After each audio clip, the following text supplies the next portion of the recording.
Hello everyone. कल मैंने आपको टॉपिक करवाया था नाउन का, लेकिन उसमें आवाज़ को लेके इशू था। तो आज मैंने सोचा कि मैं दोबारा से उस टॉपिक को आपसे रिवाइज करवाती हूँ, ठीक है।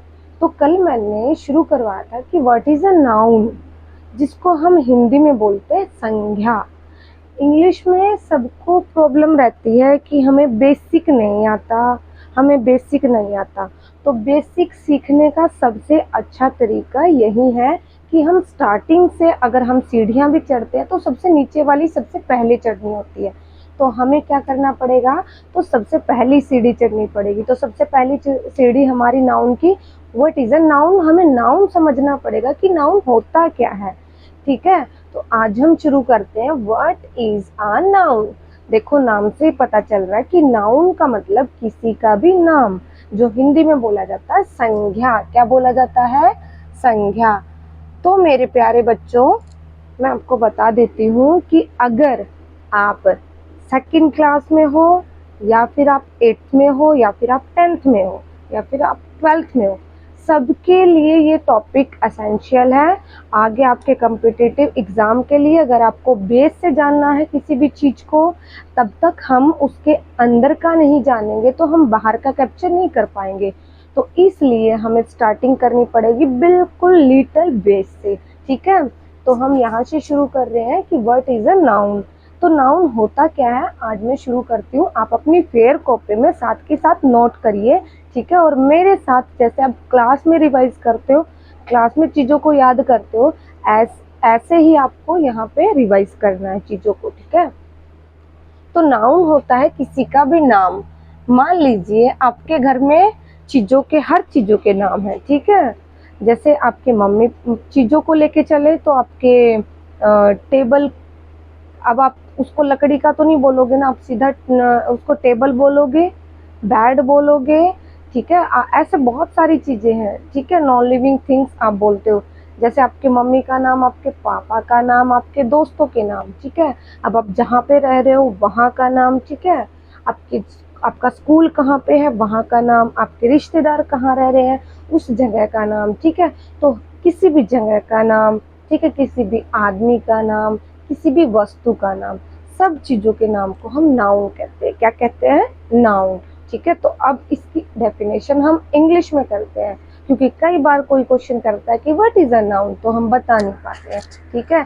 अगर मैं छोटी डेफिनेशन की बात करूं तो मैं सीधे बोल सकती हूँ द नेम ऑफ एनीथिंग, लेकिन अगर मैं एक्सप्लेनेशन दूं बिल्कुल अच्छे से तो the name of a person, place or thing is called a noun।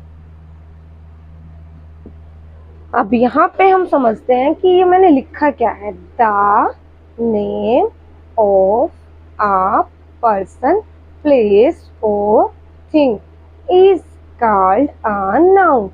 जो नाम है किस किस का, किसी भी आदमी का, किसी भी बच्चे का, ठीक है, किसी का भी नाम, मतलब आदमी, जानवर, किसी का भी नाम। प्लेस में आती कोई भी जगह जहाँ पे आप रह रहे हो, या आप नहीं गए हो, या जानना उसके, उस जगह के बारे में जानना चाहते हो, वहाँ पे जाना चाहते हो। और थिंग, कोई भी चीजें, जो आप स्कूल में बैठे हो, आप पेंसिल यूज कर रहे हो, तो वो पेंसिल भी क्या है? नाउन। अगर मैंने उसको पेंसिल के नाम से बोला है तो, ठीक है। अगर मैं पेन यूज करती हूँ तो पेन भी क्या है? नाउन। अब ब्लैक बोर्ड यूज करे तो मैं उसका नाम क्या रखा है? Black board. तो ब्लैक बोर्ड भी क्या है? नाउन, ठीक है। ये जो नाम है, ये नाम है, इसको ही हम क्या बोलते हैं? नाउन। किसी भी चीज के नाम को हम नाउन बोलते हैं, ठीक है। अब इसके एग्जाम्पल मैं आपको बिल्कुल अच्छे से समझाती हूँ। जैसे पर्सन के लिए मैं क्या एग्जाम्पल लूँ? पर्सन के लिए मैं किसी भी पर्सन का, यानी कि किसी भी आदमी का, बच्चे का, औरत का, जानवर का नाम ले सकती हूँ। यहाँ पे आप अपनी मर्जी से भी आप राइट कर सकते हो एग्जाम्पल में। और मेरे प्यारे बच्चों, एग्जाम्पल बहुत ही एसेंशियल होता है किसी भी क्वेश्चन का आंसर देने में। वहाँ पे आपके मार्क्स इंक्रीज होते हैं और आपका जो क्वेश्चन का अटेम्प्ट देखा जाए तो एग्जाम्पल से ही बहुत बेस्ट लगता है। ठीक है, तो पर्सन के लिए मैं एग्जाम्पल लूंगी यहाँ पे किसी का भी नाम। मान लो यहाँ पे मैंने लिखा रोहित,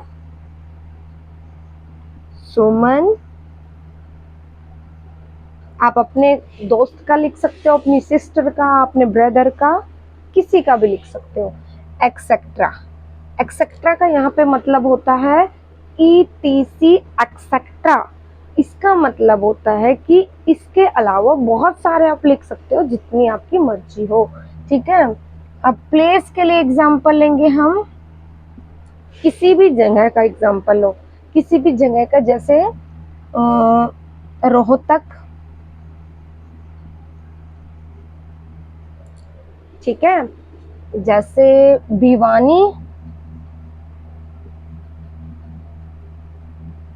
आप जहां पे रह रहे हो वहां का नाम आप लिख सकते हो, एक्सेट्रा। ठीक है, अब बात करते हैं थिंग की।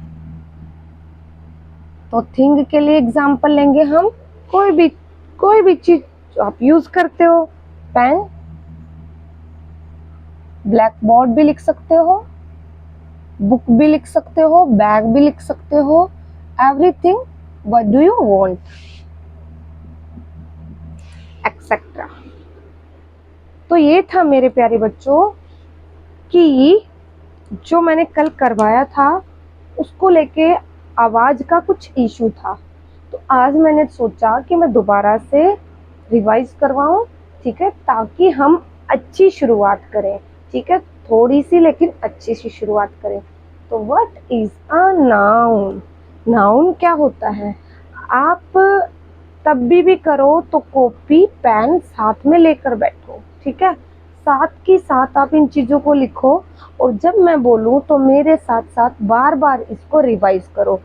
कोई भी चीज होगी वो बार बार बोलने से, ठीक है, तभी याद होगी। ठीक है, जब हम एक बच्चा होता है तब हम उसके आगे कोई भी चीज बार बार बोलते हैं, तभी वो चीजों को याद कर पाता है। तो ऐसे ही इनके साथ होता है, इन क्वेश्चंस के साथ होता है कि हम कोई भी क्वेश्चन करें उसको बार बार बोले।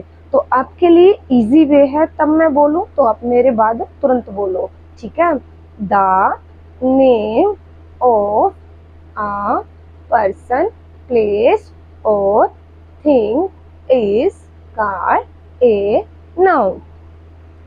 किसी भी पर्सन, प्लेस और थिंग के ही नाम को हम नाउन कहते हैं। पर्सन के लिए एग्जाम्पल आप कुछ भी ले सकते हो, प्लेस के लिए एग्जाम्पल किसी भी जगह के लिए ले सकते हो, थिंग के लिए एग्जाम्पल आप पेन, कॉपी, पेंसिल, बैग, कुछ भी, everything you want to write in your answer. ठीक है, तो आज के लिए इतना ही। Thank you.